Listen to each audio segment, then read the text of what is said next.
नमस्कार दोस्तों, स्वागत है आपका स्टडी फॉर सिविल सर्विसेज में। फ्री वीडियो के लिए चैनल को तुरंत सब्सक्राइब कर लीजिए और नोटिफिकेशन को जरूर ऑन कर लेना। हमारा फ्री वाला टेलीग्राम ये वाला ग्रुप जरूर से जरूर ज्वाइन कर लीजिएगा। हमारे ये वाले फ्री वाले टेलीग्राम को जरूर ज्वाइन कर लीजिएगा। और यूपी पीसीएस 2020 के मेंस के लिए हमारे 2 प्रोग्राम चल रहे हैं। एक 80 days daily answer writing program चल रहा है जिसमें 4 क्वेश्चन पर डे दिए जाएंगे और पूरा उसका कंप्लीट फीडबैक मिलेगा।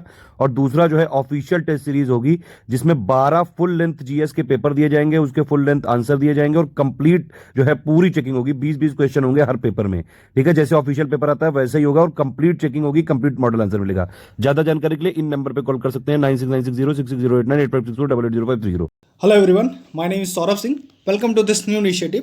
यूपीपीसीएस जीएस मेंस के सिलेबस को क्वेश्चन आंसर फॉर्मेट में कंप्लीट कर रहे हैं। लगातार वीडियोस आ रहे हैं हमारे।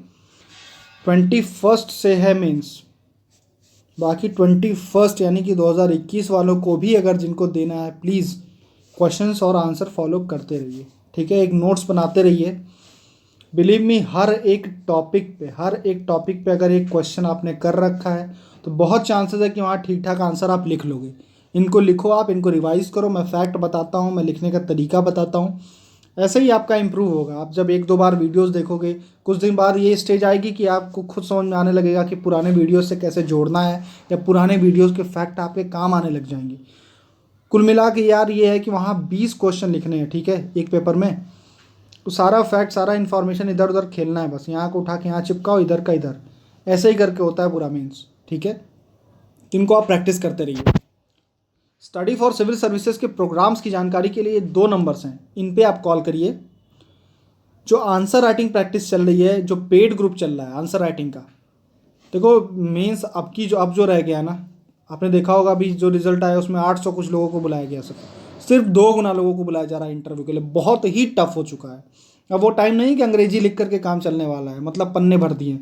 आपको क्वालिटी आंसर लिखना है, उसके लिए आपको प्रैक्टिस ही करनी पड़ेगी, ठीक है, और प्लस टाइम मैनेजमेंट। तो यहाँ पे कॉल करिए, इनके सारे प्रोग्राम्स का फ़ायदा लीजिए। आप फ्री टेलीग्राम चैनल ज्वाइन करिए ताकि यूट्यूब से जो अपडेट्स नहीं मिल रही हैं वो आपको यहाँ से मिले, ठीक है। इन दोनों को ज्वाइन ज़रूर करिए। पहला क्वेश्चन देखते हैं। अर्बनाइजेशन आपके क्वेश्चन टॉपिक है एक, उसमें अर्बनाइजेशन से रिलेटेड कई तरीके के क्वेश्चन आ सकते हैं। ये जो आज का क्वेश्चन है वो हर अर्बनाइजेशन के क्वेश्चन का आपका सोल्यूशन बन सकता है। जैसे मान लीजिए अर्बनाइजेशन का कोई क्वेश्चन आ गया कि अर्बन प्रॉब्लम्स क्या क्या हैं, उस पर डिस्कस करो, ये वो टाइप। लास्ट में कंक्लूजन में आप लिख सकते हैं कि हमें अपने शहरों की धारणीयता या सस्टेनेबिलिटी को बढ़ाना है, तो वहाँ पर ये क्वेश्चन आपके काम आएगा। दूसरा, एक क्वेश्चन डायरेक्ट भी पूछ सकता है कि भारत में जो अर्बनाइजेशन है, कोविड ने सबको बता दिया कि हमारा अर्बनाइजेशन बहुत धारणीय नहीं है, अनसस्टेनेबल है। तो एक क्वेश्चन डायरेक्टली पूछ सकता है कि शहरों की धारणीयता आप कैसे बढ़ा सकते हो, ठीक है। तो एक क्वेश्चन ये हो गया। क्वेश्चन नंबर 2 है, आप मनी लॉन्ड्रिंग से क्या समझते हैं? मनी लॉन्ड्रिंग से आप क्या समझते हैं, पहला पार्ट है। दूसरा पार्ट है, why it is a concern for law enforcement agencies, जो कानून प्रवर्तन एजेंसियां हैं उनके लिए यह चिंता का विषय क्यों है, यानी कि मनी लॉन्ड्रिंग की क्या दिक्कतें हैं। लास्ट में, what steps has been taken by the government, क्या क्या गवर्नमेंट ने इसके लिए उपाय लिए हैं, ठीक है। Question number 3, fly ash management. Fly ash क्या होता है? एक पॉल्यूटेंट है, एक प्राइमरी पॉल्यूटेंट, इसके बारे में आपको बात करनी है। दूसरा, इसके प्रॉपर मैनेजमेंट के लिए, नहीं, ये बोलता है कि but through its proper management it can give more benefits than harm, कि अगर हम इसका ठीक से प्रबंधन करते हैं तो उसके फ़ायदे ज़्यादा हैं, नुकसान कम। मतलब एक तो फ़ायदा अभी मैं एग्जाम में बताता हूँ, सॉरी आगे बताता हूँ। एक तो फ़ायदा ये है कि भाई थर्मल पावर प्लांट हम जनरेट कर रहे हैं इलेक्ट्रिसिटी, उसमें ये बाई प्रोडक्ट के रूप में निकल रहा है, तो अभी हम इसको फेंक दे रहे हैं। ये कह रहा है ये ना करके अगर इसको हम यूज़ करना सीख जाएँ तो इसके फ़ायदे अनेक हैं।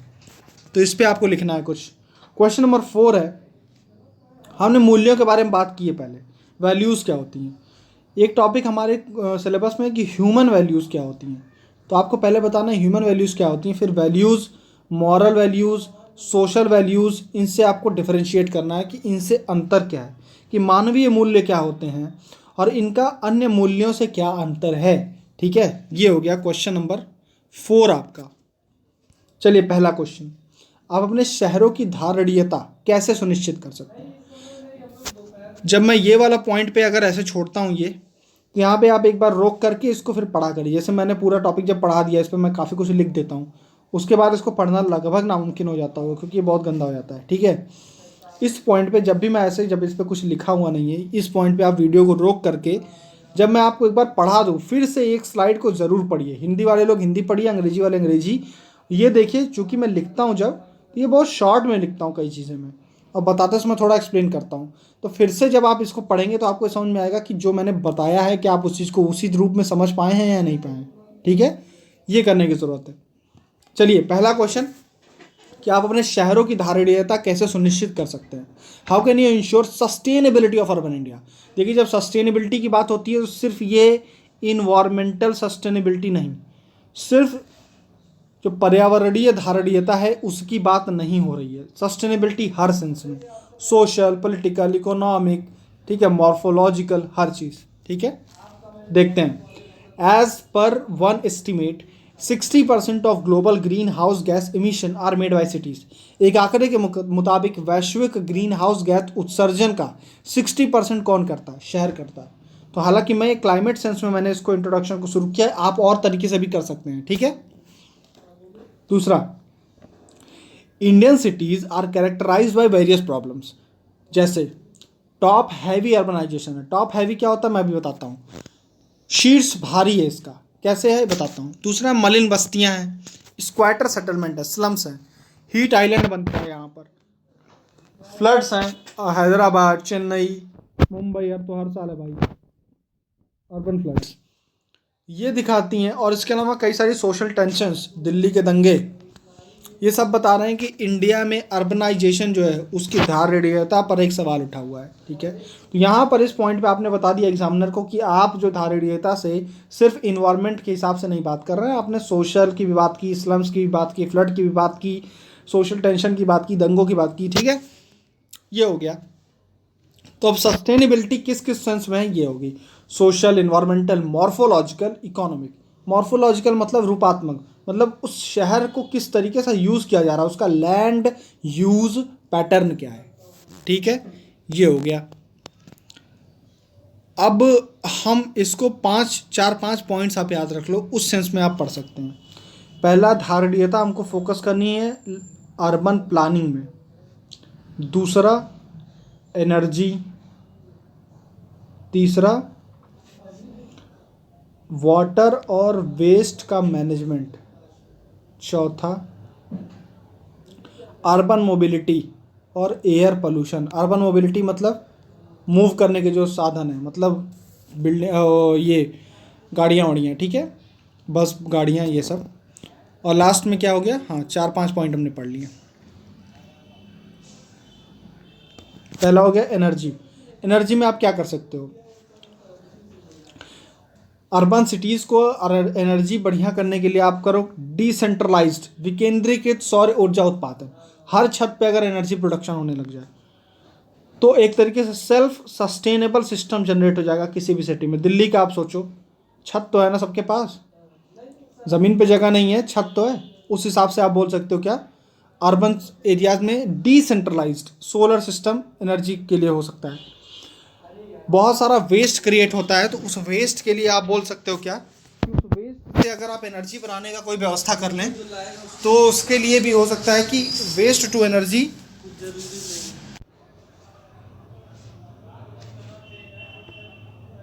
ठीक है, तो हमने पढ़ लिया एनर्जी। एनर्जी में 2 चीज़ें पढ़ी हैं। सोलर सिस्टम के तहत सौर ऊर्जा, विकेंद्रीकृत सौर ऊर्जा, मतलब हर छत पे सोलर पैनल लगा दो, इस तरीके की कुछ व्यवस्था कीजिए स्ट्रीट लाइट्स में और अलग जगहों पर, मतलब आप क्लीन सोर्सेज की तरफ मूव करिए। दूसरा, आप क्या करना है आपको कि वेस्ट से एनर्जी अगर आप बना सकते हो।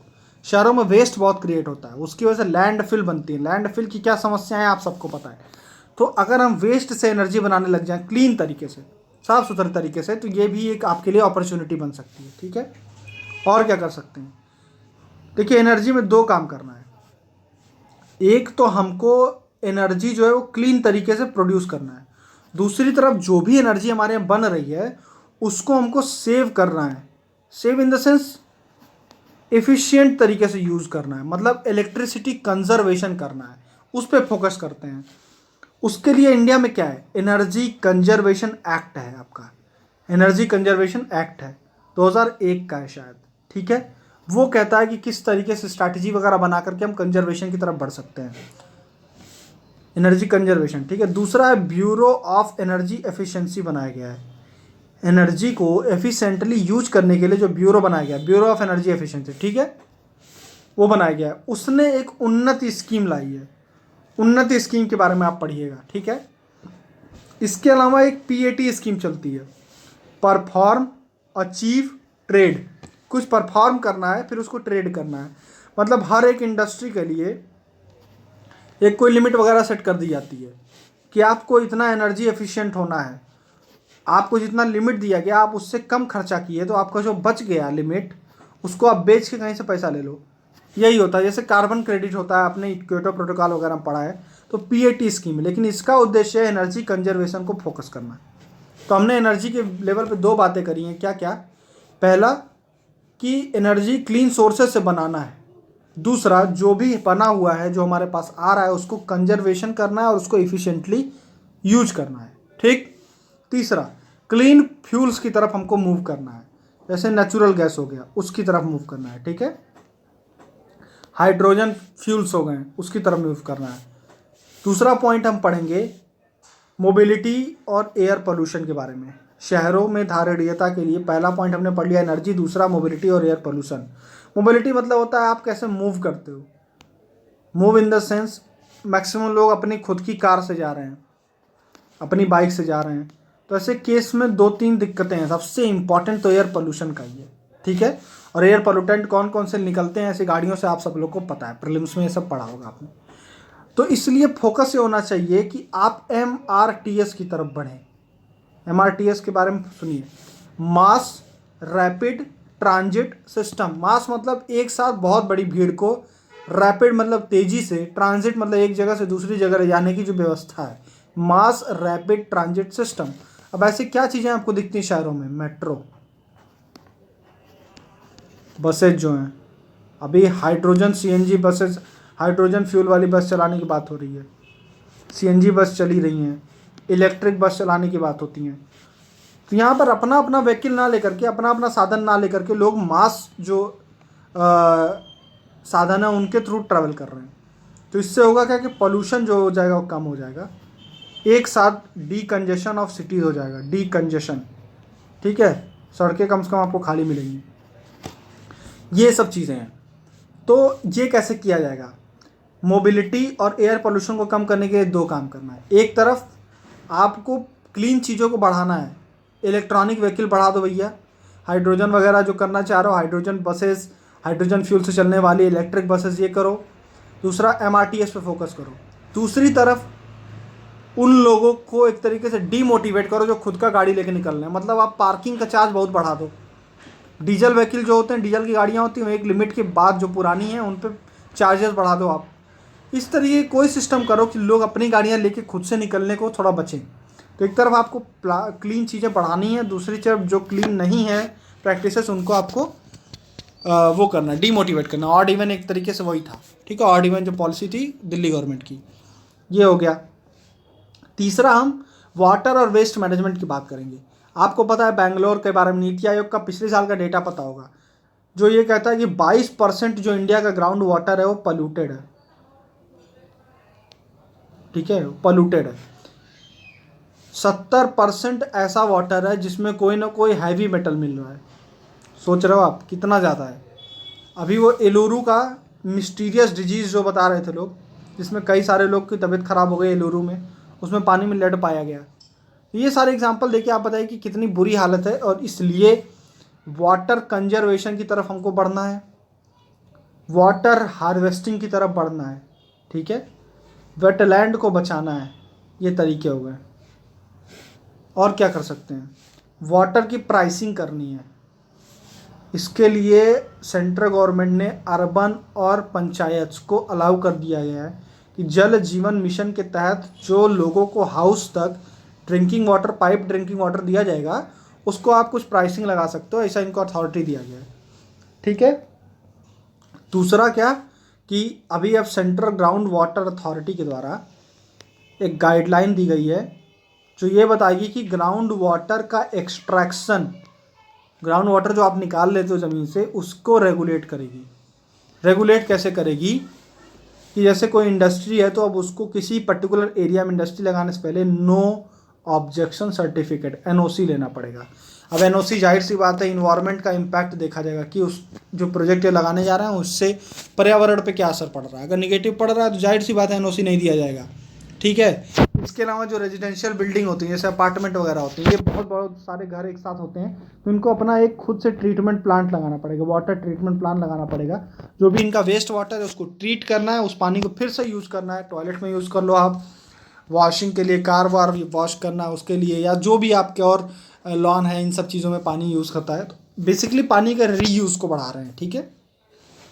हम बेसिकली एग्जाम्पल दे रहे हैं कि किस तरीके से इफ़िशियंट तरीके से आप पानी का जो मैनेजमेंट है उसको बढ़ा सकते हो, ठीक है। ये बात करो, वाटर शेड मैनेजमेंट की बात करेंगे आप। वेस्ट के लिए आप यूज़ कर सकते हैं कि ग्रीन तरीके से बायो रेमिडिएशन, आपने पढ़ा होगा सब लोगों ने शंकर IAS में, तो बायो रेमिडिएशन का यूज करके हम वेस्ट का निस्तारण कर सकते हैं, लैंडफिल बनाने की ज़रूरत नहीं है ना। ये हो गया। तो अभी तक हमने 3 चीज़ें पढ़ ली। चौथा क्या, अर्बन प्लानिंग। अर्बन प्लानिंग करने की जरूरत है। अर्बन प्लानिंग में भी 2 चीज़ ध्यान देना है,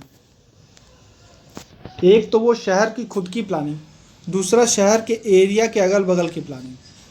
बहुत इंपॉर्टेंट पॉइंट है, ध्यान सुनिएगा। एक तो जो जैसे एग्जांपल है दिल्ली का, दिल्ली में जो समस्याएं हैं, या लखनऊ का एग्जांपल ले लो आप, लखनऊ में जो समस्याएं हैं पहले तो उसका समाधान करना ही है। लखनऊ में मुंशीपुलिया के आसपास आपको दिखेगा क्या, वो बहुत बड़ा जो एक तरीके का स्लम वहाँ पे डेवलप हुआ है, स्लम्स की दिक्कत को सॉल्व करनी है। अमीनाबाद और इन सब क्षेत्रों में आपको क्या दिख रहा है, बहुत बड़ी हमेशा जाम लगा होता है, भीड़ बहुत सारी रहेगी। तो यहाँ पे ठीक है मेट्रो लगा दो, यहाँ पे अंडरग्राउंड मेट्रो, जैसे यहाँ चांदनी चौक में कर दिया दिल्ली में, इस तरीके के कुछ काम कर दो। तो शहर की समस्याएं हैं पहले तो उनको सॉल्व करना है, अर्बन प्लानिंग में उनको काम करना है। दूसरा आपको क्या फोकस करना है कि शहर की समस्याएं सिर्फ शहर की वजह से नहीं होती हैं, शहर की समस्याएं उस अगल बगल के क्षेत्रों की वजह से भी होती हैं। तो ये जो बाराबंकी है और अगल बगल के क्षेत्र हैं लखनऊ के, यहाँ का बहुत बड़ा प्रेशर पड़ रहा होता है लखनऊ के रिसोर्सेज के ऊपर।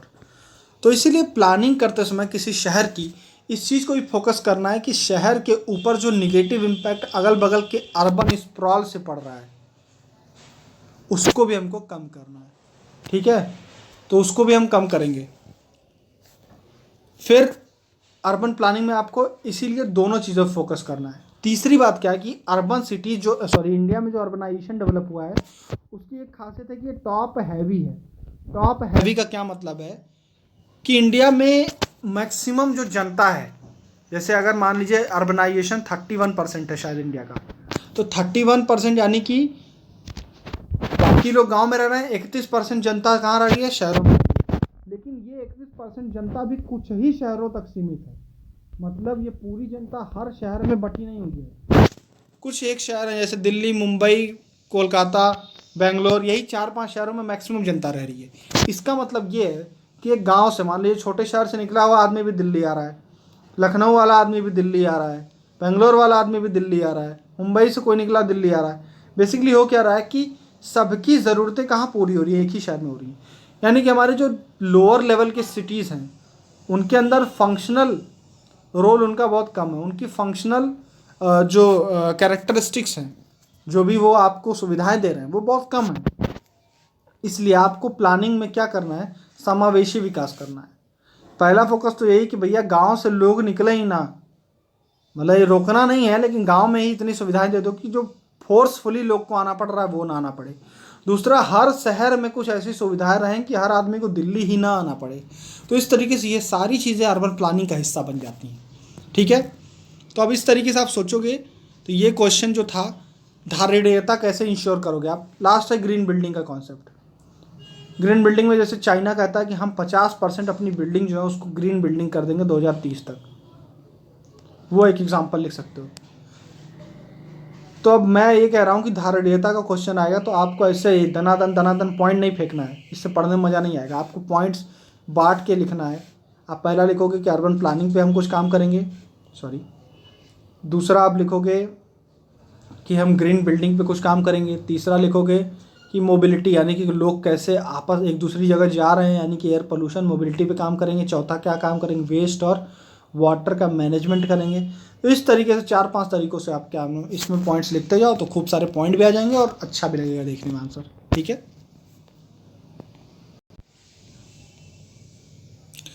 क्वेश्चन नंबर 2 है, आप मनी लॉन्ड्रिंग से क्या समझते हैं, इसके क्या दिक्कत है, मतलब इससे समस्या क्या है, और तीसरा क्या है, गवर्नमेंट ने क्या स्टेप लिया है।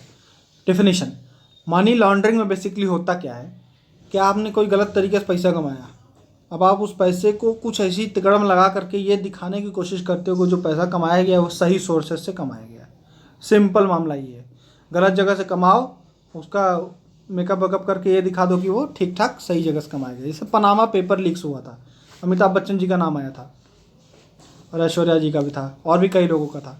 तो ये सब में क्या था, बेसिकली इन लोगों ने कुछ ऐसे तरीके से पैसा कमाया होगा जो इलीगल है, ठीक है, इलीगल तरीके से पैसा कमाया, विदेश में भेजा, विदेश से फिर वो एफडीआई वगैरह किसी तरीके से आके किसी कंपनी में इन्वेस्ट कर दिया, वो उसके इन्वेस्टर बन गए ये लोग और फिर वो इनको प्रॉफिट दे रहा है। तो ये जो ब्लैक मनी था वो वाइट मनी होकर के वापस आ चुका है।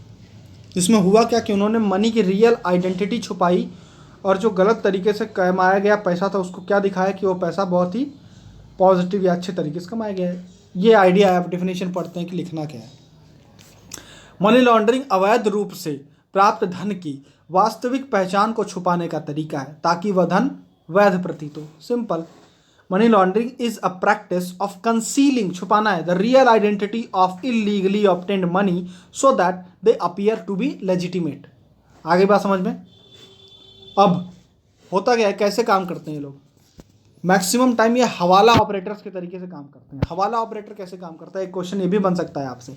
बेसिकली हवाला में होता क्या है कि मान लीजिए यहाँ पर एक ऑफिस डाला एक हवाला ऑपरेटर ने, ये दिल्ली, ये मुंबई, ठीक है, यहाँ पे एक हवाला ऑपरेटर है, आप इसके पास गए अपना इलीगल पैसा लेकर के, ठीक है। अब आपको मान लीजिए आप यहाँ पर आपने गलत तरीके से पैसा कमाया और मुंबई में आपका कोई रिश्तेदार है उसके पास आपको पैसा भेजना है, तो आप उसको ट्रेन में लेकर निकलो और फिर पकड़ा जाओ, तो ये सब बड़ा खतरनाक मामला है ना। ट्रेन में फ्लाइट में लेकर निकलो और गाड़ी लेकर निकलो, तो ये बड़ा रिस्की है। तो लोग क्या करेंगे, किसी हवाला ऑपरेटर के पास जाएंगे जो दिल्ली में है, उसको ये पैसा दे देंगे कि भाई ये पैसा मुंबई पहुंचाना है। वो आदमी ये पैसा, दिल्ली वाला ये पैसा ले लेगा, मुंबई अपनी ऑफिस में सिर्फ फ़ोन करेगा कि आपके पास एक आदमी आएगा, उसको जो मान लीजिए इसने 1 करोड़ रुपए लिए थे, तो कहेगा कि आपके पास एक आदमी आएगा मुंबई ऑफिस में, उसको 1 करोड़ रुपए आपको देने हैं। यानी कि इनका पैसा यहाँ पहुँच गया, लेकिन इनको ये पैसा नहीं भेजना पड़ा। बेसिकली यहाँ दिल्ली का हवाला ऑपरेटर मुंबई के हवाला ऑपरेटर को बोल देगा कि तुम अपने यहाँ पैसा भेज दो, हम लोग आपस में क्या करेंगे, डील कर लेंगे, और इसके बीच में ये कुछ अपना कमीशन लेंगे। ये है उनका पूरा सिस्टम, ठीक है। ये हवाला ऑपरेटर के थ्रू या फिर शेल कंपनीज़ के थ्रू, मतलब नकली कंपनी वगैरह बना के मॉरिशस में, पनामा में, उस तरीके का काम करके भी मनी लॉन्ड्रिंग वगैरह की जाती है, ठीक। इसमें 3 स्टेप होते हैं, प्लेसमेंट, लेयरिंग, इंटीग्रेशन। ये पक्का याद रखना है हमेशा कि मनी लॉन्ड्रिंग क्वेश्चन है, हमेशा लिखो भैया प्लेसमेंट, लेयरिंग और इंटीग्रेशन। प्लेसमेंट मतलब आपने गलत कमाया हुआ पैसा किसी तरीके से सिस्टम में आप डालोगे, किसी को दे दिया, हवाला ऑपरेटर को दे दिया, किसी और को दे दिया जो कंपनी उपनी बना रहा है, वो कंपनी वाला बनाने वाला उस पैसे को इतना तोड़ मरोड़ के धीरे धीरे सिस्टम में इंट्रोड्यूस करेगा ताकि एक साथ ना इंट्रोड्यूस करे। लॉ इन्फोर्समेंट जो एजेंसीज हैं उनको पता ना चले, पुलिस वालों को खबर ना लगे, इन्फोर्समेंट डायरेक्टरेट को पता ना चले, मतलब खूब तोड़ मरोड़ के जितना दिमाग है उसके पास, वो कोई कंपनी बना करके वो सब कर सकता है, हवाला के थ्रू कर सकता है, जो भी करके किसी रियल इस्टेट में डाल दिया, बॉलीवुड की पिक्चर बन रही है उसमें पैसा भिजवा दिया, क्योंकि मैक्सिमम वहाँ पे पैसा कैश में दिया जा रहा है बॉलीवुड में, तो वो भेज दिया, उसका खुद का प्रोडक्शन हाउस खोल दिया, है ना, प्रोड्यूसर बन गया, ये सब भी होता है। तो ये लेयरिंग की जा रही है, और लेयरिंग के बाद ये पैसा धीरे धीरे इंटीग्रेट हो जाएगा आपके वाइट मनी वाले सिस्टम में, समझ रहे हैं। यहाँ से ब्लैक चला, यहाँ तक होते होते वाइट हो गया। तो प्लेसमेंट, लेयरिंग और इंटीग्रेशन। चैलेंजेस क्या हैं, चैलेंजेस आपको पता है।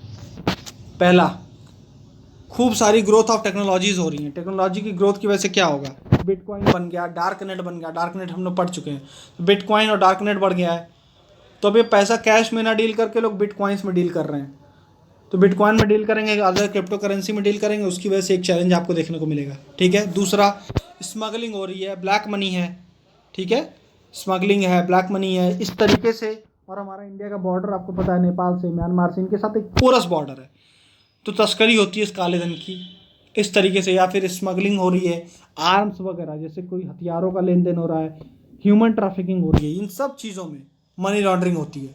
जो भी गलत तरीके से पैसा कमाया जा रहा है उसको आप तो कहीं ना कहीं भेजोगे ही ना, तो वहाँ पे मनी लॉन्ड्रिंग हो जाएगी। KYC नॉर्म अगर कहीं फुलफिल नहीं हो रहा है, KYC पता है ना, know your customer, KYC know your customer. Basically आपके अगर बैंक के आप कस्टमर हो, आपकी सारी डिटेल्स हैं उनके पास, तो आपके ऊपर ज़्यादा धरपकड़ कर सकते हैं, आपको कंट्रोल में रख सकते हैं। लेकिन सब कुछ पता ही नहीं है, तो फिर ऐसा आदमी बैंक का मिसयूज कर सकता है मनी लॉन्ड्रिंग के लिए। तो KYC इसलिए ज़रूरी है।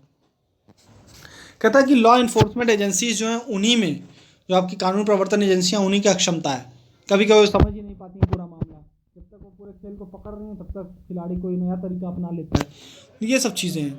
अब जैसे आपकी इन्फोर्समेंट डायरेक्टर का ऑफिसर हो सकता है नहीं समझ पाए कि बिटकॉइंस के थ्रू किस तरीके से काम चल रहा है ना, डार्क नेट पे वो क्या क्या कैसे लोग डील कर रहे हैं आपस में, ये चीज़ें हैं। लास्ट में क्या है कि कुछ टैक्स हेवन्स बने हुए हैं। टैक्स हेवन जैसे क्या, पनामा हो गया, पैराडाइज पेपर लीक्स हुए, इन सब कंट्रीज़ में ये कंट्रीज़ खुद को ऐसा पूरा सिस्टम वहाँ बना रखा है उन लोगों ने कि ये प्रमोट करती हैं कि बाहर से लोग आएँ और यहाँ पे अपना पैसा इन्वेस्ट करें, क्योंकि इतनी छोटी कंट्रीज़ हैं कि इनका पूरा देश ही इसी पे चल रहा है। बाहर के फॉरेन मनी लोग आ रहे हैं यहाँ पर, कंपनी बना रहे हैं फालतू वाली। तो बेसिकली इनका पूरा बिजनेस मॉडल ही ऐसा है। तो टैक्स हेवन्स कहते हैं इनको, ठीक है। लास्ट में क्या है कि सोशल एक्सेप्टेंस, सोशल पॉइंट क्या है कि करप्शन को कहीं ना कहीं सोशल एक्सेप्टेंस मिला हुआ इंडिया में, कि कोई आदमी बहुत कम समय में बहुत ज़्यादा पैसा कमा लेता है तो उसको रिजेक्शन नहीं है हमारी सोसाइटी में। कि अगर आप जैसे कोई आदमी अपने धर्म के विरुद्ध शादी कर लिया तो उसका तो हुक्का पानी बंद कर दोगे आप, लेकिन वही आदमी बहुत कम टाइम में बहुत गलत तरीके से बहुत सारा पैसा बना लिया तो उसको आप देखते हैं सोसाइटी में और इज्जत मिलने लग जाती है। तो ये जब तक नहीं होगा, एक सोसाइटी उसको चैलेंज नहीं करेगी, जब तक ये चीज़ें चेंज नहीं होंगी। अब अमिताभ बच्चन जी का नाम आया इन सब चीज़ों में, बहुत बड़ी बात है, इतनी बड़ी डिग्निटरी हैं ये, उनका नाम ऐसी चीज़ों में आता है। तो एक सोसाइटी में रिजेक्शन नहीं है अभी भी, फिर वो बिग बी और उतना ही वो सब आपको देखने को मिलेगा, ठीक है। तो ये चीज़ें गलत हैं। हालांकि वो प्रूव हुआ कि नहीं हुआ मुझे अभी नहीं पता इसके बारे में, लेकिन अगर ऐसा मैं एक आइडिया बता रहा हूँ कि अगर ऐसे कोई बड़े लोगों का नाम इन सब चीज़ों में आता है तो सोसाइटी को एक स्ट्रॉन्ग सेंस ऑफ रिजेक्शन होना चाहिए। जिस तरीके सोसाइटी ने उनको पलकों बिठा रखा है उसी तरह गिरा भी सकती है। तो अगर ये भय रहेगा लोगों के अंदर ना, तो ऐसा गलत काम करेंगे ही नहीं। मैं ये पॉइंट कह रहा हूँ, ये एथिक्स में आप यूज़ कर सकते हो। अब हम देखेंगे कि क्या क्या स्टेप्स लिए गए हैं सरकार के द्वारा। सबसे पहले लॉ बनाया गया है, क्या, prevention of money laundering act 2002, ये याद रखना है। दूसरा, बॉर्डर पे जो लॉन्ड्रिंग हो रही है उसको हम ट्रैक करने की कोशिश कर रहे हैं, ठीक है। जो हमारे जो इंटीग्रेटेड चेक पोस्ट बना दिया है बांग्लादेश के साथ कि यहीं से हम ट्रेड करना है और कहीं से ट्रेड नहीं करना है। बाकी बॉर्डर पे क्या कर रहे हैं, ICBMS लगा रहे हैं, इंटीग्रेटेड क्या था यार, याद ही नहीं आ रहा है। बेसिकली अगर किसी को याद हो तो बताइएगा ज़रा कि शेकेटकर कमेटी जो बनी थी उसने बॉर्डर मैनेजमेंट के लिए टेक्नोलॉजी को यूज़ करने के लिए कहा था, ठीक है। तो उसके तहत जो स्कीम सरकार ने लाई है वो क्या है, ICBMS या कुछ इस तरीके से है। मैं पढ़ के फिर से अगले वीडियो में बता दूंगा आपको। आइडिया मेरा ये है कि बॉर्डर पे जो अभी हमारा बॉर्डर है वो बहुत पोरस है, इधर उधर आराम से कोई भी कहीं तस्करी करता है, उस बॉर्डर को रेगुलेट करना है, उसका मूवमेंट, और एक दो पॉइंट बनाने हैं कि अब यहीं से ट्रेड होगा और कहीं से नहीं। इसको हम कहते हैं इंटीग्रेटेड चेक पोस्ट, ICP, ठीक है। तो यहाँ पे बनाया गया बांग्लादेश और म्यांमार इन सबके साथ। दूसरा आप क्या बोलोगे, स्पेशल कोर्ट बनाते हैं उन लोगों के लिए जो इस चीज़ के खिलाफ मतलब गलत काम कर रहे हैं, ताकि जल्दी से इनका निस्तारण हो सके, ठीक है। नेक्स्ट क्या है, बैंक्स के लिए कुछ ऑब्लिगेशन रखी गई हैं। कुछ NGO वगैरह हमने पढ़ा था, क्या है, FRBM एक्ट के बारे में पढ़ा था कि NGO अगर इस तरीके के गलत काम कर रहे हैं, मनी लॉन्ड्रिंग में काम करते हैं, तो फॉरेन रेगुलेशन वाला FRBM एक्ट हमने पढ़ा था, ठीक है, वो एक पढ़ा था। फिर हमने क्या पढ़ा था, FCRA, सॉरी FRBM कह रहा हूँ, FCRA foreign contribution regulation act जो था, FCRA NGO का, वो यहाँ पे आप लिख सकते हो। फिर हम लिख सकते हैं क्या, इंस्टीट्यूशन में क्या लगाया गया, इन्फोर्समेंट डायरेक्टरेट बनाया गया है। FATF आपको पता ही है, फाइनेंशियल एक्शन टास्क फोर्स, उसको इंडिया ने ज्वाइन कर रखा है, और उसके अंदर वो ब्लैक लिस्ट निकालता है, तो ब्लैक लिस्ट ग्रे लिस्ट निकालता है जो जो कंट्रीज मनी लॉन्ड्रिंग वगैरह कर रही होती हैं और जो इफेक्टिव लॉ वगैरह नहीं बनाती हैं, जैसे पाकिस्तान में बड़ा कॉमन होगा, इसलिए उसने क्या किया है, टेरर फाइनेंसिंग तो कर ही रहा है, मनी लॉन्ड्रिंग के खिलाफ भी अगर कोई जैसे मनी लॉन्ड्रिंग इलीगल पैसे का अक्सर यूज़ टेररिज्म के लिए ही होता है या और किसी गलत काम के लिए हो सकता है, इसलिए FATF भी इस पर नकेल कसता है, ठीक है। ये कुछ तरीके हैं जिसके थ्रू हम क्या कर रहे हैं, मनी लॉन्ड्रिंग को कंट्रोल करने की कोशिश कर रहे हैं, ठीक है। ये हो गया।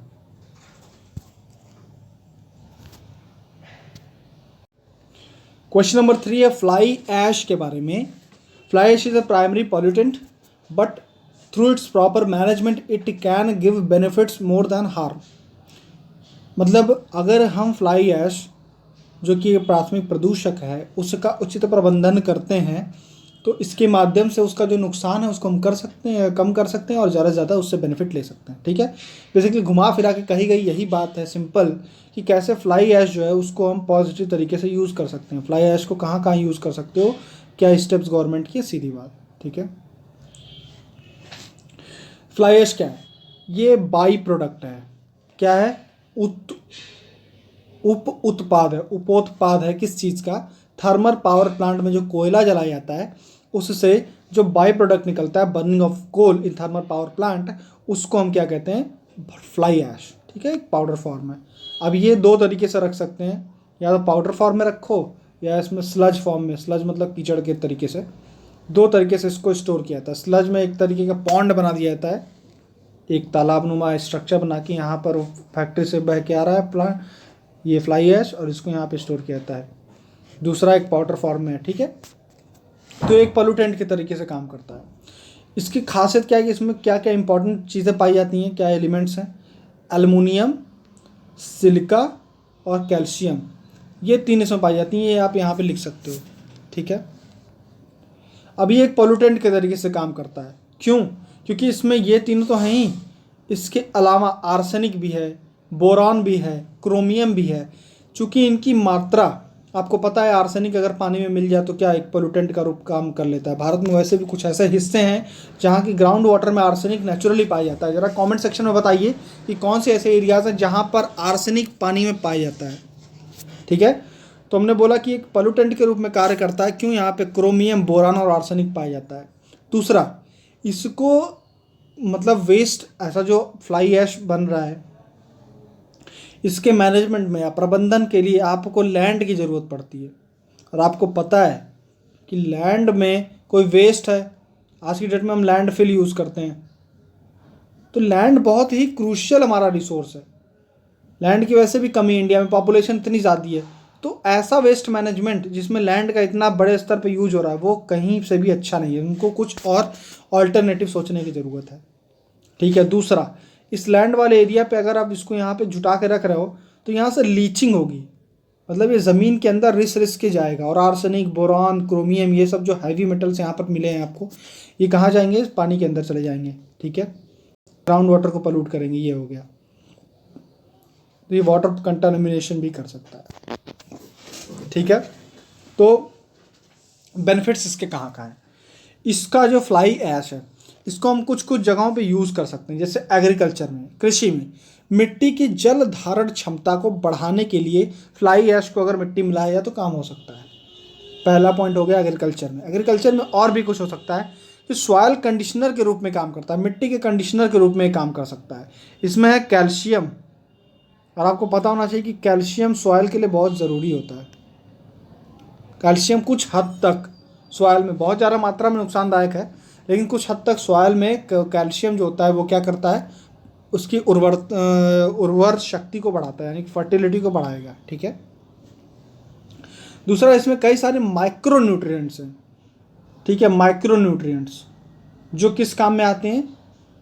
सॉयल की फर्टिलिटी को, सॉयल की जो उर्वर शक्ति है उसको बढ़ाएंगे। ठीक है, नेक्स्ट है कंस्ट्रक्शन में। एग्रीकल्चर खत्म, कंस्ट्रक्शन में इसका यूज़ किया जा सकता है। फ्लाई ऐश को आप ब्रिक मेकिंग में यूज़ कर सकते हो, मतलब ईंटा बनाने के लिए यूज़ कर सकते हो फ्लाई ऐश को। ईंटा बनाने वाली जो इंडस्ट्रीज होती हैं, एक तरीके की फ्लाई ऐश का ईंटा बनाया जा सकता है। ठीक है, तीसरा क्या है कि पोर्टलैंड सीमेंट जो बनते हैं, पोर्टलैंड सीमेंट, इस सीमेंट में रॉ मटेरियल के रूप में किसको यूज़ किया जा सकता है? फ्लाई ऐश को यूज़ किया जा सकता है। ओके, वाटर प्योरिफिकेशन सिस्टम्स में इसको यूज किया जा सकता है, फ्लाई ऐश से बने स्ट्रक्चर्स को या फ्लाई ऐश को। तो आप ये देख रहे हो कि कितने डिफरेंट तरीकों से इनका यूज़ किया जा सकता है। अगर आपको कोई और इसका यूज़ पता हो तो लिखिए कमेंट सेक्शन में। अब इन बेनिफिट्स को देखते हुए सरकार ने कुछ स्कीम्स ला दी। क्या?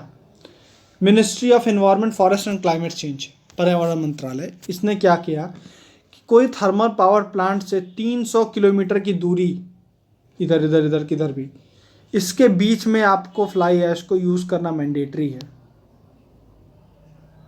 मतलब यहाँ कोई प्रोडक्ट कोई बन रहा है, रोड बन रही है, कोई ब्रिक विक का काम है इस तरीके का, ठीक है, एग्रीकल्चर के लिए इन सब जगहों पे थर्मल पावर प्लांट के 300 किलोमीटर के रेडियस में आप इसको यूज़ करो, ठीक है, पहला पॉइंट हो गया। दूसरा, डिफरेंट गवर्नमेंट स्कीम में फ्लाई ऐश का यूज़ करना मैंडेटरी कर दिया गया है। मनरेगा के अंदर कुछ अगर बना रहे हो आप, तो वहाँ पे फ्लाई ऐश को यूज़ करना है आपको, ठीक है। ये क्यों है? गवर्नमेंट ने इसको मैंडेट किया है कि गवर्नमेंट स्कीम्स के अंदर तो आपको इसको यूज करना ही करना है, ठीक। थर्मल पावर प्लांट जो होते हैं उनको अपनी वेबसाइट पे रिपोर्टिंग करनी है कि इस महीने या इस जो भी टाइम लिमिट है उसके बीच में कितना फ्लाई ऐश जनरेट हुआ, कितना % कहाँ यूज़ हुआ, ऐसे कर करके उनको सारा डेटा सरकार को देना पड़ेगा, पब्लिक डोमेन में रखना पड़ेगा और दिखाना पड़ेगा कि जो गाइडलाइन है फॉलो हो रही हैं कि नहीं हो रही हैं। फ्लाई ऐश का यूज ज़्यादा प्रोमोट करने के लिए सरकार ने इस पर GST रेट को कम करके 5% कर दिया है, सिर्फ 5%, ठीक है। गवर्नमेंट ने एक एप्लीकेशन डेवलप किया ऐश ट्रैक, फ्लाई ऐश को ट्रैक करने के लिए ऐश ट्रैक, ठीक है। इससे पूरा जो भी ये सिस्टम्स हैं ये इम्प्लीमेंट हो रहे हैं नहीं हो रहे हैं पता चलेगा सरकार को। महाराष्ट्र ने फ्लाई ऐश को एक्सपोर्ट करने की पॉलिसी बनाई है कि फ्लाई ऐश को अच्छे से और मैनेज करना तो ठीक है, अपने यहाँ हो पा रहा है जितना यूज़ करो, बाकी क्या करो, एक्सपोर्ट करो तो पैसा भी कमा लो इससे। ये हो गया मामला। तो इस तरीके से आपने देखा कि फ्लाई ऐश है क्या, तो बाई प्रोडक्ट है किस चीज़ का, कोल की बर्निंग का, पहला पॉइंट। दूसरा पॉइंट हमने क्या पढ़ा, इसमें क्या होता है, एल्युमिनियम, सिलिका और कैल्शियम, ठीक है। फिर हमने पढ़ा कि भाई इसके कुछ खतरे हैं। पहला क्या पढ़ा कि वाटर पोल्यूशन कर सकता है, लैंड पोल्यूशन कर सकता है, एयर पोल्यूशन तो करेगा ही। इसमें क्या होता है, आर्सेनिक होता है, बोरान होता है, क्रोमियम होता है जो खतरनाक हो सकता है। फिर हमने पढ़ा यूज कहाँ है, तो एग्रीकल्चर में क्या, सॉइल की वाटर होल्डिंग कैपेसिटी, जल धारण क्षमता। दूसरा क्या, सॉइल के कंडीशनर के रूप में, इसमें कैल्शियम है तो कैल्शियम फर्टिलिटी बढ़ाएगा, ये सब बात करी। माइक्रो न्यूट्रिएंट्स हैं। उसके बाद हमने पढ़ा कंस्ट्रक्शन सेक्टर में क्या, इनका ब्रिक्स बना सकते हो, पोर्टलैंड सीमेंट इनका बना सकते हो, ठीक है। और कुछ पढ़ा, वाटर प्योरिफिकेशन में इसका यूज हो सकता है। सोल्यूशन के रूप में क्या क्या, सरकार ने 300 किलोमीटर फ्लाई ऐश को यूज़ करना है, कहाँ से, थर्मल पावर प्लांट के। गवर्नमेंट सारी स्कीम मनरेगा में इसका यूज़ करना है। 5% हमने GST कर दिया है। वेबसाइट पे आपको बताना है कि कितना जनरेट हुआ है। महाराष्ट्र ने एक एक्सपोर्ट पॉलिसी ला दी है और ऐश ट्रैक एप्लीकेशन ला दिया है, ठीक है। इस तरीके से हमने पढ़ा कि फ्लाई ऐश कैसे यूज़ करना है। अब देखिए ये जो ज्ञान है ना, ज़रूरी नहीं कि फ्लाई ऐश पर ही आपका ये सवाल है। जो भी मैंने आपको पढ़ाया है, ये जो भी आपकी इन्फॉर्मेशन है, आपको फ्लाई ऐश वाले क्वेश्चन में डायरेक्टली तो यूज़ कर ही सकते हैं। ऐसा भी आप यूज़ कर सकते हैं कि अगर कोई क्वेश्चन एयर पोल्यूशन पे है तो उसमें आप कॉजेज़ में लिखो कि थर्मल पावर प्लांट से फ्लाई ऐश निकलता है, सोल्यूशन में लिख दो कि गवर्नमेंट ने ये स्टेप्स लिए हैं। समझ रहे हैं आप? तो ऐसे कंटेंट यहाँ वहाँ यूज़ करनी है। लास्ट क्वेश्चन कि भाई मूल्य क्या होते हैं और मानवीय मूल्य क्या होते हैं। मानवीय मूल्य और मूल्य, इन दोनों में अंतर क्या है? तो मानवीय मूल्य, आपको नाम से क्या लग रहा है? मूल्य क्या होते हैं ये आपको पता है, हमने पहले पढ़ा है। मानवीय मूल्य क्या होते हैं? ऐसे मूल्य, बहुत सिंपल है यार, ऐसे मूल्य जो आपको मानव बनाते हैं, जो आपको जानवर से अलग करते हैं, वो है मानवीय मूल्य। अब ऐसे मूल्य क्या होते हैं? ऐसे मूल्य हैं दया, करुणा। ये सब क्या है? ये आपको किसी जानवर से अलग कर रहा है ना। सोचने की शक्ति, रैशनैलिटी, ठीक है, ये सब चीज़ें हैं ह्यूमन वैल्यूज़। अब देखते हैं, डेफिनेशन पढ़ते हैं। Human values are essence of human existence. मानवीय मूल्य मानव अस्तित्व का सार हैं, जो मैंने बात कही वही है, ठीक। ये मानव व्यवहार की अक्षाई की विशेषताओं के लिए उत्तरदायी है। मानव अगर किसी व्यवहार में अच्छा दिखता है, मानव अगर आज की डेट में अच्छा व्यवहार कर रहा है, तो उसका एक रीज़न ये है कि उसके अंदर मानवीय मूल्य हैं। सिर्फ मूल्य की बात नहीं कर रहा हूँ, मानवीय मूल्य। तो यहाँ से आपको समझ में आ रहा होगा कि मूल्य जो हमने पहले पढ़ा हुआ है कि जो मूल्य होते हैं वो अच्छे बुरे दोनों हो सकते हैं। मूल्य पॉजिटिव भी होते हैं, वैल्यू पॉजिटिव भी होती है, निगेटिव भी होती है, वैल्यू लोकल भी होती है, यूनिवर्सल भी होती है, ठीक है। लेकिन ह्यूमन वैल्यू क्या होती हैं? पॉजिटिव होती हैं, हमेशा पॉजिटिव होंगी। वो ह्यूमन के एग्जिस्टेंस का सार हैं, इसेंस हैं। ह्यूमन की गुड कैरेक्टरिस्टिक्स, ह्यूमन गुड है तो उसका रीज़न है ये ह्यूमन वैल्यूज़। ठीक, अभी और समझ में आएगा आपको कैसे। They are linked to human emotion and feeling. जब एक इंसान दूसरे इंसान से इंटरैक्ट करता है तो वो कुछ स्टैंडर्ड्स को फॉलो करते हैं। देखिए, एक आदमी दूसरे के साथ, हम आप एक रिलेशन में हैं, हमारा आपके साथ एक कोई संबंध है, भाई बहन का है, पति पत्नी का है, कोई भी संबंध होता है, वो संबंध बेस्ड होता है एक इमोशन पे, एक ट्रस्ट पे।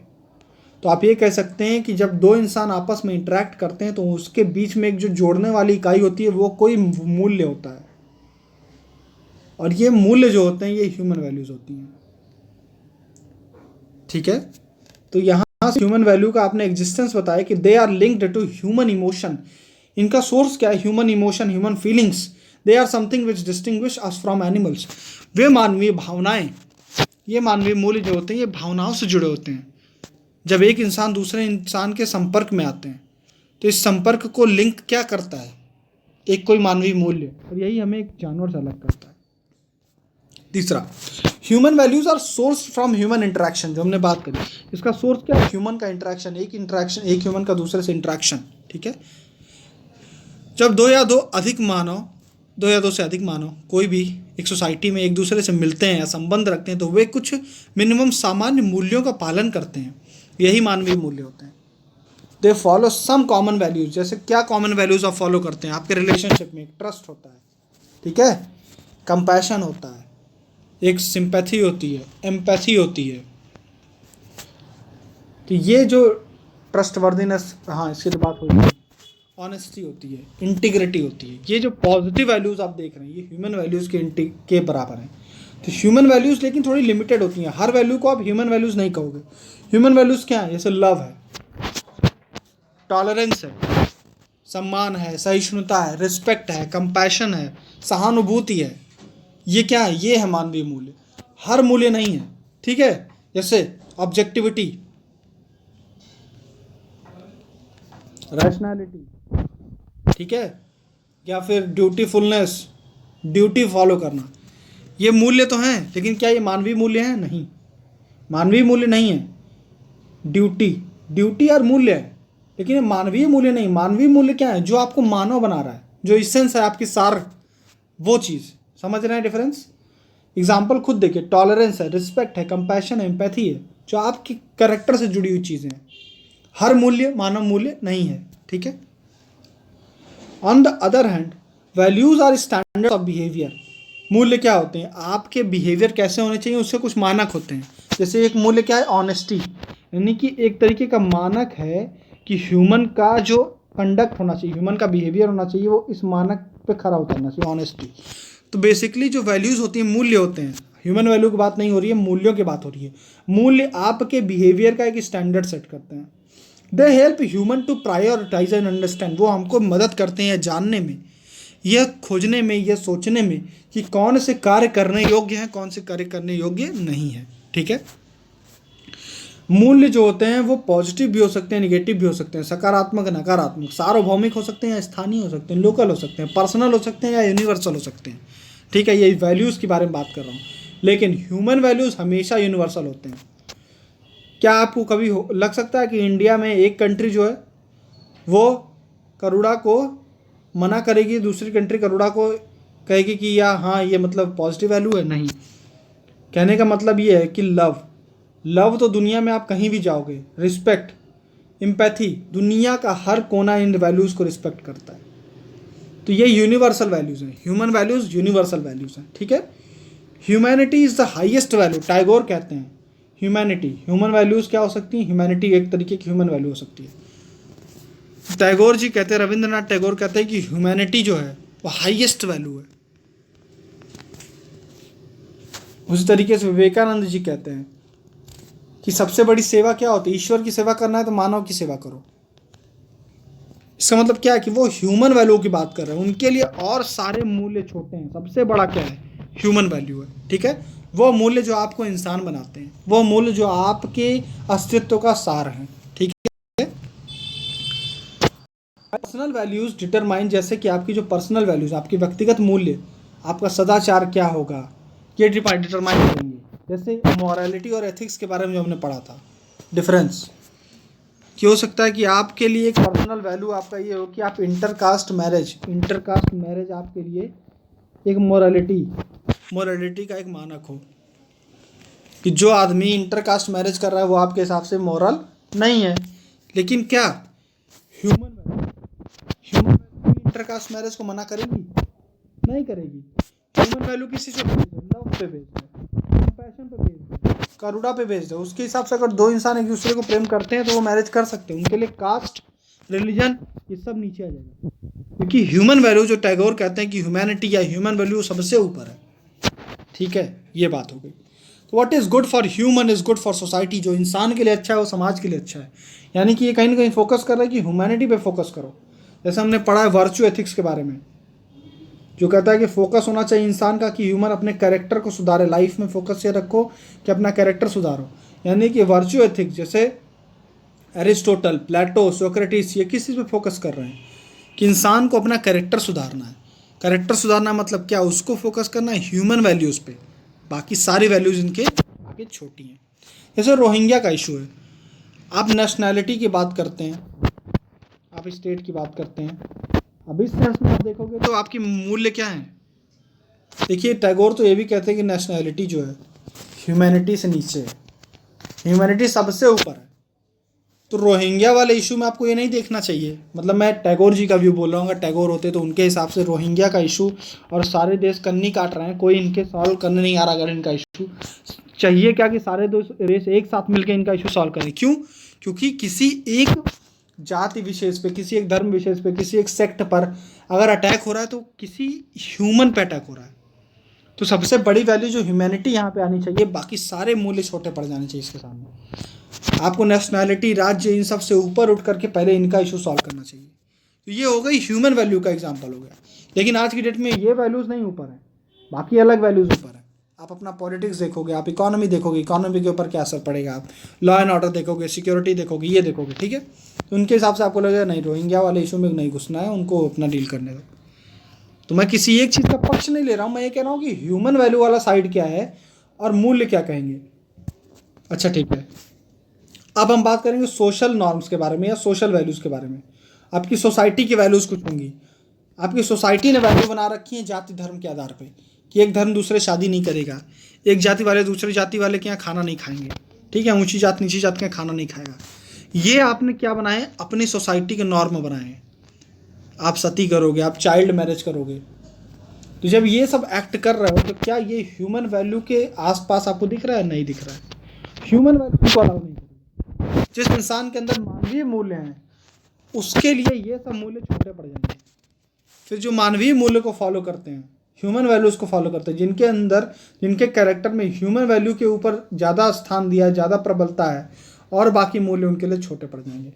तो इस इंसान के जो भी एक्शन होंगे वो एथिक्स के आसपास में दिखेंगे। उसके लिए वो मोरालिटी, समाज की मोरालिटी को एक साइड कर सकता है। जैसे कि एग्जाम्पल आपने देखा होगा केशव चंद्र सेन का, केशव चंद्र सेन ही नाम था शायद इनका। तो मॉडर्न इंडिया में हम पढ़ते हैं कि उन्होंने चाइल्ड मैरिज के खिलाफ बहुत ज़्यादा लड़ाई लड़ते हैं। फिर एक टाइम ऐसा आता है कि बनारस के राजा के साथ अपनी ही बेटी का शादी कर देते हैं और वो बेटी चाइल्ड रहती है, मतलब चाइल्ड मैरिज कर देते हैं। तो ये क्या है? वो समाज के कहीं ना कहीं मोरालिटी के चक्कर में उन्होंने एथिक्स के साथ समझौता कर लिया। तो ह्यूमन वैल्यू, कहीं ना कहीं ह्यूमन वैल्यू के लिए लड़ रहे थे वो। जो चिल्ड्रन होते हैं उनके कुछ वैल्यूज़ हैं। चिल्ड्रन का बायोलॉजिकली गलत है कि बच्चों की शादी की जाए उस समय, मॉरली गलत है, एथिकली गलत है।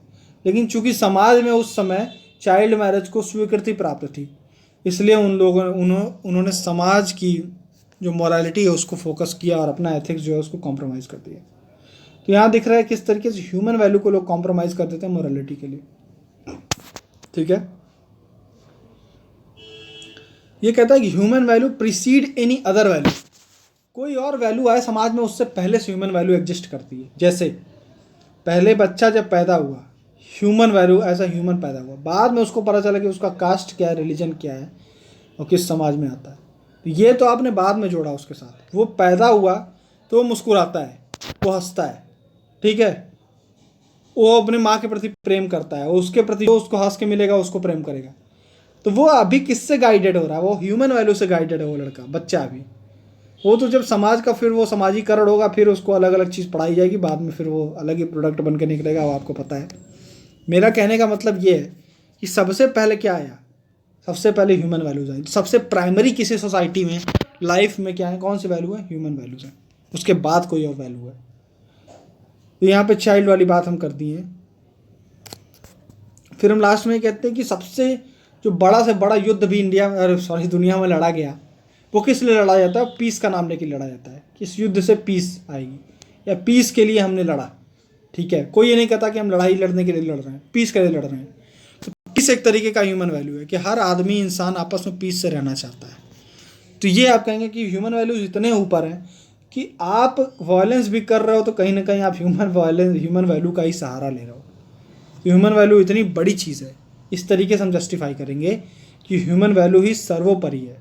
और जहाँ पर भी आपको इससे विसंगति मिल रही है, वहाँ पर आपको ह्यूमन वैल्यूज़ की तरफ मूव करने की ज़रूरत है।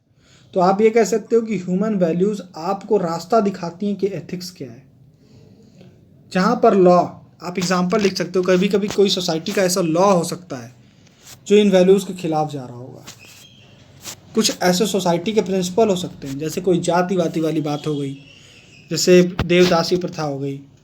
अब देवदासी हो गई, देवदासी में आप क्या कर रहे हो? किसी एक पर्सन की लाइफ को बिना उसकी कंसेंट के किसी का दास बना दिया आपने, उसके साथ ज़िंदगी पर एक्सप्लॉयटेशन हो रहा है।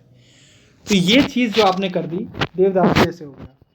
ये आपने क्या वायलेट किया? ह्यूमन वैल्यूज़ को वायलेट किया। ह्यूमन वैल्यूज़ है इक्वालिटी ऑफ ह्यूमन, सारे ह्यूमन इक्वल हैं। ह्यूमन वैल्यू है एक ह्यूमन का दूसरे के प्रति कंपैशन, लेकिन यहाँ पे आप क्या फोकस कर रहे हो? एक्सप्लॉयटेशन। तो इस तरीके से ह्यूमन वैल्यू आपको जज करने में मदद करेगा कि आपकी सोसाइटी में जो लॉ है, जो नॉर्म है, जो नियम कानून चल रहे हैं, ठीक है, ये कितनी एथिक्स के आसपास में है, कि क्या ये सही है। आप ह्यूमन वैल्यू के तराजू पे इसको जज करोगे तो आपको समझ में आ जाएगा। तो इस तरीके से एक तरीके का ये आपको इंटरनल कंपास देता है, ये जांचने के लिए कि आपके लिए एथिक्स क्या है। ठीक है, तो एथिक्स का निर्धारण करने के लिए भी ह्यूमन वैल्यूज़ का बहुत इंपॉर्टेंस है। ठीक है, तो फिर आज के लिए इतना ही। Thank you so much.